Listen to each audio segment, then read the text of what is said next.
This is the Value Investor Podcast with Tracey Reineck. All things value, all the time. Welcome back, value investors. So I have a confession to make.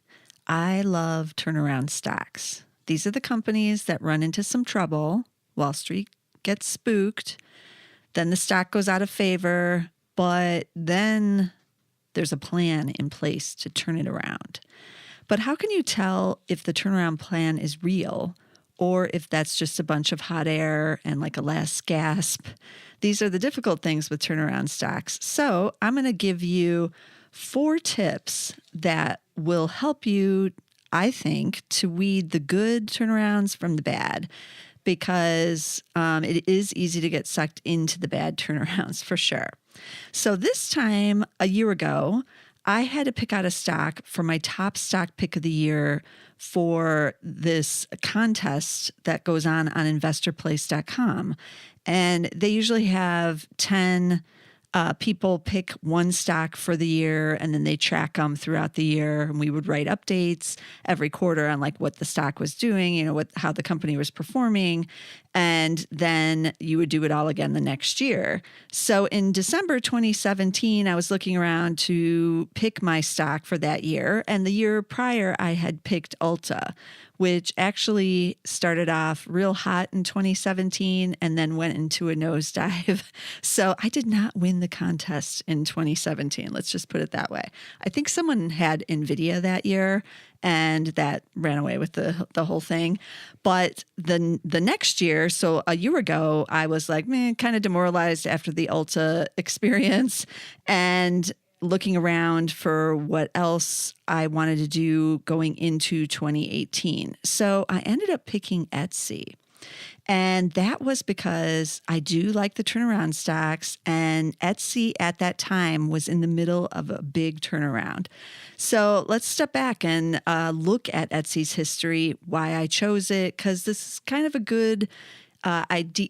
It'll give you good ideas about how to look at turnaround stocks and what went on that was right with this one.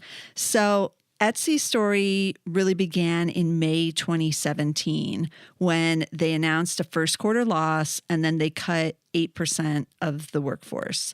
And then they also replaced the CEO. Now, this CEO at Etsy had been there for 6 years. He had guided the company through its 2015 IPO. So he had been building it since it went public. And after they went public, they hired a bunch of people. They built this really beautiful headquarters building in Brooklyn where they spared no expense. They did kind of the startup thing with the deluxe drinks that were free to all the employees in the firm kitchens. They had artists come in and play music and just things like that, a lot of really good perks. And that was kind of what was expected of a company like Etsy in what was then being called the hipster Brooklyn area, right? But this wasn't working so well when by 2017 they were reporting losses, and they were no closer to, actually being an outstanding company. Let's put it that way. So the board of directors got annoyed. They replaced the CEO with someone off the board, and he came in, and it was not a good time for anyone at Etsy. By June, a little bit after the new CEO was in, they did another round of layoffs for about a total of 22 or 23% of the company. It was 230 employees. So that was a major morale downer. Let's just put it that way. And they instilled a turnaround plan to try to get back on track that was pretty severe. It was like a culture shock to those who were working there, who remained. And so things were pretty awful at Etsy by the summer of 2017. But by November of that year, the New York Times was writing articles. They had one that was called Inside the Revolution at Etsy. So you could see that the turnaround part of the story was starting to take place. Now, they were still putting the strategy in place. they had these key initiatives that they decided to launch. And that was, I'll just list them out. They were going to improve their searching capabilities on the site because you can never find anything. They were improving customer service. They were going to get competitive on shipping. And they were going to do new marketing, such as some TV marketing and things like that they weren't doing before.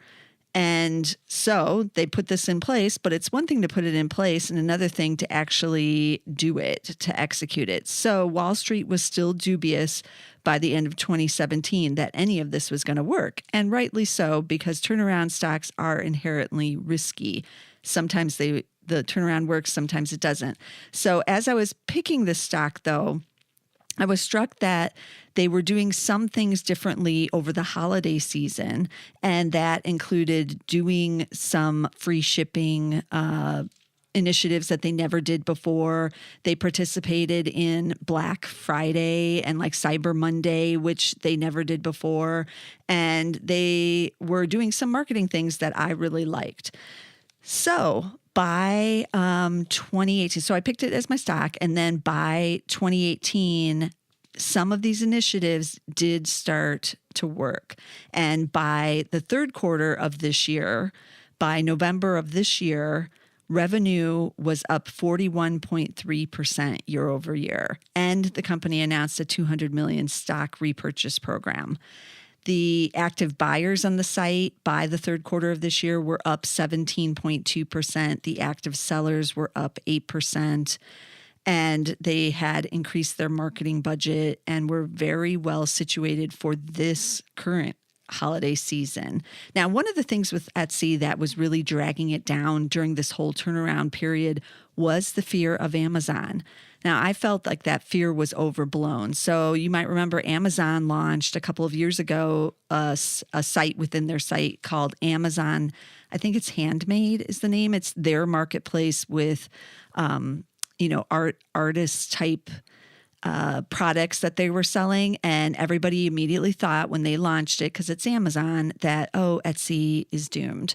Amazon's going into their market. They won't be able to compete. But people forget really how strong Etsy's brand really is. They were the first in on the creative marketplace, the creative online shopping, and they never relinquished that brand identity as being the place to go if you're going to buy like a homemade artist type product and something unique and handmade.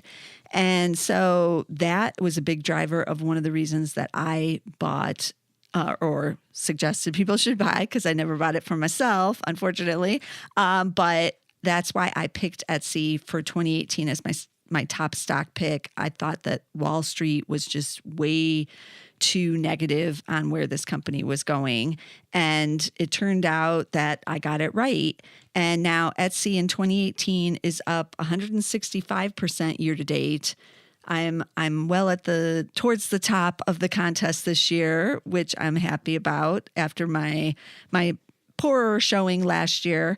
But it was just a great turnaround story. Now it's no longer cheap. The stock, it never really got into value territory, but it was much cheaper. I think it was trading around 25 times or something during some of the darker times. And now it has a forward P of 66. So it's clearly back into the growth category. And everybody is thinking about the longer term growth with this company. And it's basically kind of no longer a turnaround, at least not from what we've been hearing so far. They're still doing their initiatives. They're still making changes, but the actual turnaround period is well underway now. So are you going to get this lucky every time you buy a turnaround? No, I wish we could. This was just being in the right place at the right time with this company. But I'm going to go through some steps with some other stock examples to give you some ideas of things you might want to consider when you're buying your own turnaround, because I do think there's some key tips and things that you should be looking for when you're looking at the turnaround, because they're not all the same. Okay, so the first one is you have to find the turnarounds. How do you do that? Some of them you just hear about, or it's a company you've already been following, so you kind of know that it's doing the turnaround. But believe it or not, I usually find the turnarounds by looking at the Zacks rank number 5 stocks. Now, those number 5s are the strong sells, and those can hide the turnarounds because when things get really bad, obviously analysts cut the estimates.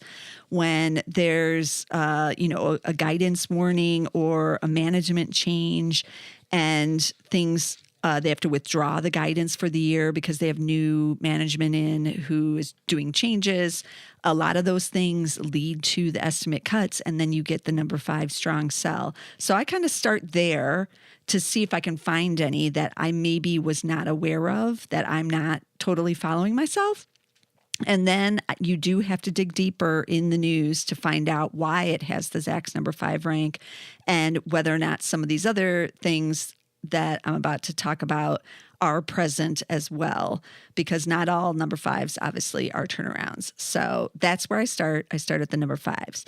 Then a second thing I look for is obviously the change in management, especially a new CEO. A lot of times you'll get a CFO that leaves, and that can have some signals too, but the CFO doesn't put in the strategy for the entire company like the CEO does. So when they change the CEO, that's a sign that a turnaround is probably in the making, because that person's going to come in with hopefully, probably a whole new strategy. So let's consider one company that has gone through several CEO changes to see kind of why I think that might be a turnaround, and that's JCPenney. And that ticker is JCP, of course. Now, you'll remember they brought in Ron Johnson from Apple. He was in Apple marketing and worked on the Apple stores. And they brought him in, and it wasn't good. And that's where he tried to change basically the whole culture of what JCPenney was with its couponing and other things, and it did not work. That strategy completely failed. So he was ousted. Marvin Ellison came in from Home Depot. This was a couple of years now. He had a turnaround plan, and it did seem like the company was turning around. They got back into positive earnings growth, and sales started to turn around, but then it slid back. The turnaround faltered in this case, and now he's out, and they brought in Jill Soltau. I don't know if I'm pronouncing that right, but she's from Joann Stores, and she just started. So she's only been in there about a month, maybe a month and a half now. And she said she needs more time to get her turnaround strategy in place, but there will be one coming. She will be announcing that probably on the next quarter, right around that conference call. So we're going to get a new strategy at JCPenney, but the question is that going to work? And I'm going to get a little bit more into that and some of the other things to look for. But so JCPenney is one of the ones that has this component, and I believe it's been a number 5 recently. I would have to look to see if it is one. I didn't check this one before the podcast, but it's certainly been number 5 quite a bit in 2018. So the rank has not been the problem here. Then another one you might want to consider to be in this with the new CEO is Papa John's. That ticker is PZZA. And if you remember here, the founder and the largest shareholder left. He was ousted, and now you have a new CEO in there. And he also has outlined the strategy, the turnaround strategy, because this is what they do. And that was in May 2018. So he outlined 5 steps to revive the brand. They've launched a new loyalty program at Papa John's. And so we're in the midst of just the beginnings of the turnaround here with this one, with Papa John's. So that's also one to watch. Shares aren't too cheap of Papa John's right now. The PE is around 30 times. So, and this is a number 5. So it has some of these characteristics of the turnaround, but not super cheap yet. So I'm keeping an eye on this one for some of the reasons I'm about to outline next in what to look for. So the third tip I would give you is the company must have a strong brand. So an example of one that no longer does is Sears. some of you might be thinking like, oh, there might be a turnaround there, but they just declared bankruptcy. That's never good.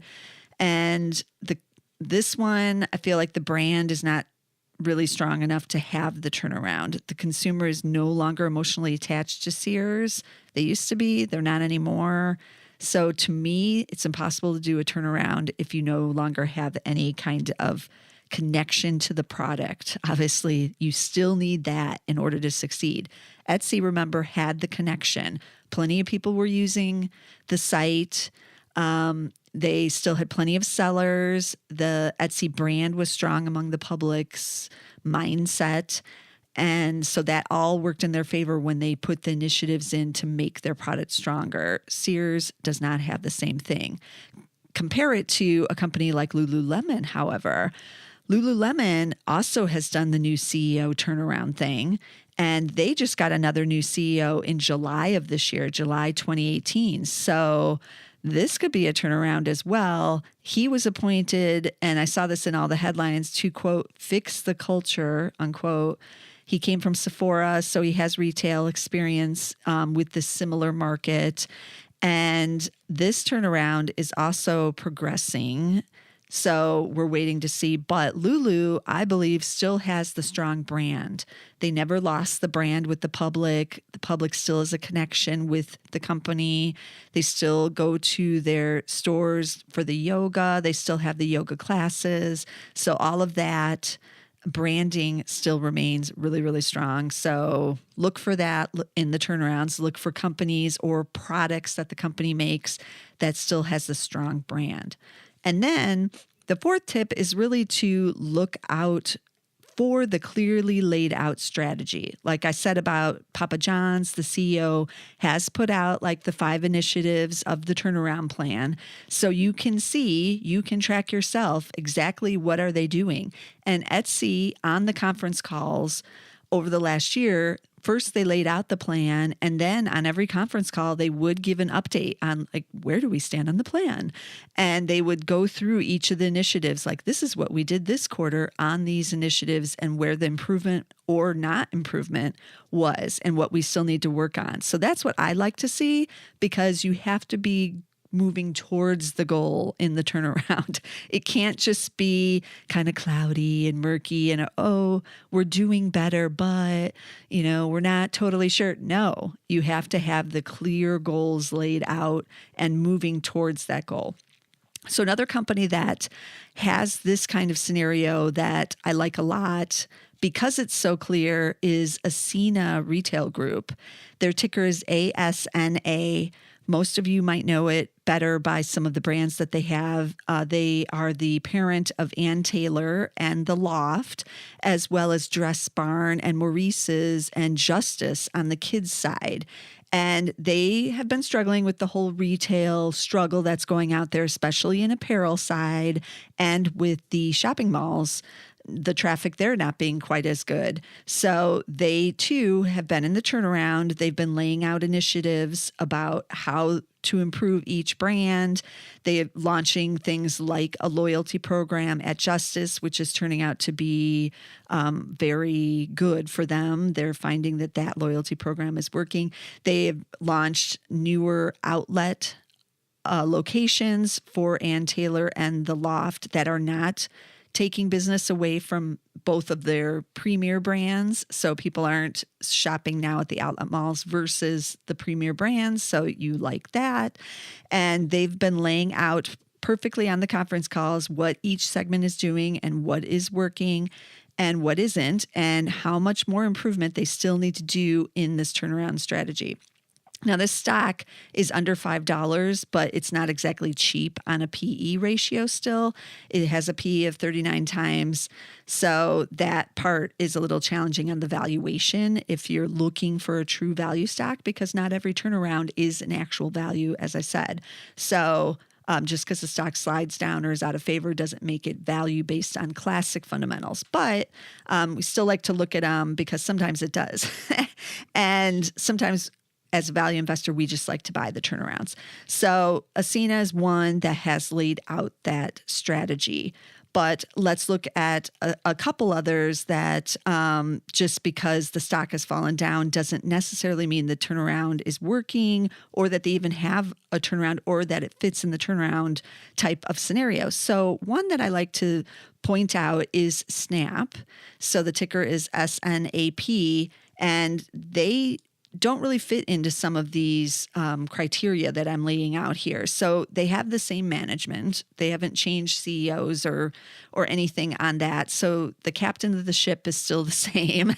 And the last I heard, I don't think they have any new strategy or turnaround plan that's like laying out initiatives that I've seen that, is going to send them in a new direction. So to me, Snap is not yet a turnaround stock, no matter how much it's sold off since its IPO. And then another one that I feel is not really a good turnaround play is Blue Apron. APRN is that ticker. They did get a new CEO, but that was in November 2017, so over a year now.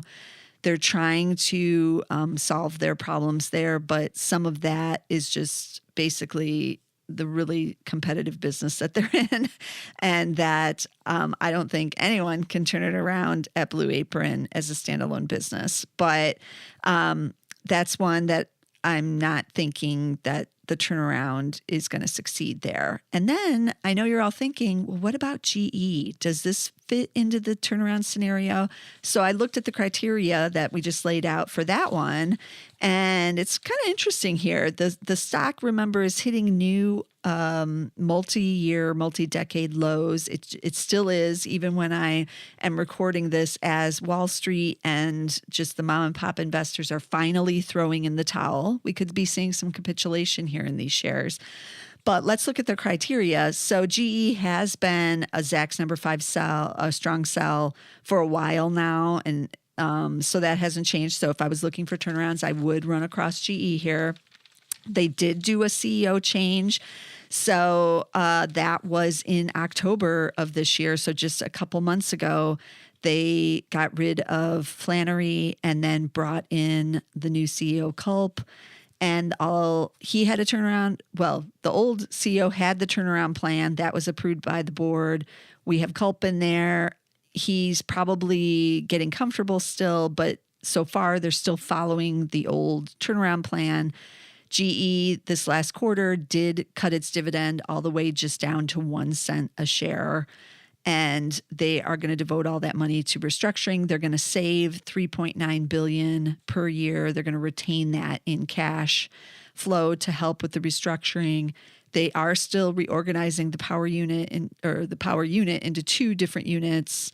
And the restructuring of all these things is still taking place in the first 100 days of the new CEO's term. So that's pretty ambitious, actually, but I like it that he has like some kind of plan. Now, GE shares are now trading at 10 times. So this is much more of a true value stock. We've looked at it in the past about whether or not it was a value or value trap. I'm not looking at it from the trap angle for this podcast. I'm just looking at it as a turnaround, but this does definitely have turnaround characteristics. And it's all going to come down to, do you believe in the management, and will they be able to execute? Now, some turnarounds are kind of make or break or do or die, as I like to call them. I feel like GE might be one of those. JCPenney definitely is, I believe. Like this, if this turnaround, this latest one, because there's been a couple, if this latest one doesn't work, it may not be good for the company. That's all I'm going to say. So a lot of do or die situations, that is risky. And so you have to know that as an investor. And one other thing I like to look at just on the side, I don't know if I'd really call this a criteria, but maybe, is that if you want a little added reassurance about where the company is headed, check to see if any insiders are buying. Because a lot of the turnaround stocks, the stock is depressed. Are any of those in management who are putting this turnaround play into, executing it, are they believers in what they're doing? Because if these shares go down cheap enough, the insiders should see them as a deal And they should believe enough in the turnaround that they want to get in because, again, the insiders are greedy.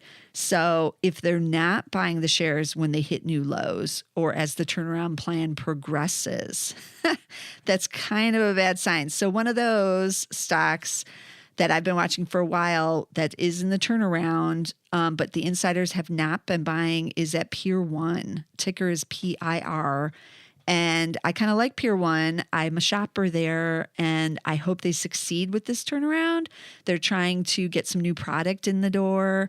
They're redoing the store layouts and like ambiance and things, and getting rid of some of the old inventory. That's all good, but I haven't seen any of the insiders buying in there. And so if they're not even buying the turnaround and the stock is under $2 here, then why should I be buying it? That's my question. So I've been watching this one because if the insiders were buying, I might be interested, but they're not right now. But that's ticker Pier 1, PIR there. So value investors often like these turnarounds like I do, like I confessed. I do like the turnaround stocks. They're fun. They're usually beaten down. Wall Street is fleeing them. So it has kind of a value component even if it doesn't have the value fundamentals. And so I'm drawn to that. I'm sure most of you are too. And you kind of have to have a contrarian streak to be buying these because everyone else is running away. Like the herd is like galloping. Right now in General Electric, people can't get rid of it fast enough, basically. That's why you keep hitting these lows. If you go on a place like StockTwits, all the tweets about it will be like, this stock is horrible. It's doomed. It's never turning around. Like you'll see that on almost every turnaround stock. You'll see all the negative Nellies out there. So you have to have a strong belief in it yourself. You have to have a strong stomach to handle if the stock continues to slide further. You have to make sure you're checking the financials of any turnaround because a lot of turnarounds are in financial problems as well. Make sure, they can continue the business, that they have the proper loans or credit quality in place. Some do, some don't. The thing that I wanted to point out about Etsy was the financial side was always pretty good there. They have gotten more of that in order now. That's why they're doing the share buyback because they got that cash flow going and they have over 300 million cash on hand now. So I like all of that. I like companies that are paying down the debt while they're doing the turnaround. That's a good sign. ASNA Group is doing some of that, getting rid of some of their debt. So keep those things in mind when you're looking at the turnaround and keep the criteria in mind. Remember, those criteria are the first one is you can find the Zacks rank, or you can find the turnarounds using the Zacks rank number 5s sometimes, but usually you can. You should look for a change in management, usually the CEO, but sometimes even more than that. You should look for a strong brand because there's not going to be a turnaround if no one wants to buy the product or believes in the company. So strong branding, and then look for the strategy that they're laying it out, that they're moving towards executing it and completing goals towards that strategy, because that is key. And if you do that, you might find some interesting turnarounds for 2019 because some of these are in the midst of them right now, and that's going to continue on into next year. So let's recap the tickers that I talked about on this episode because there's quite a few. So there was Etsy, ETSY, well underway with its turnaround now. JCPenney, JCP. We had Papa John's, PZZA.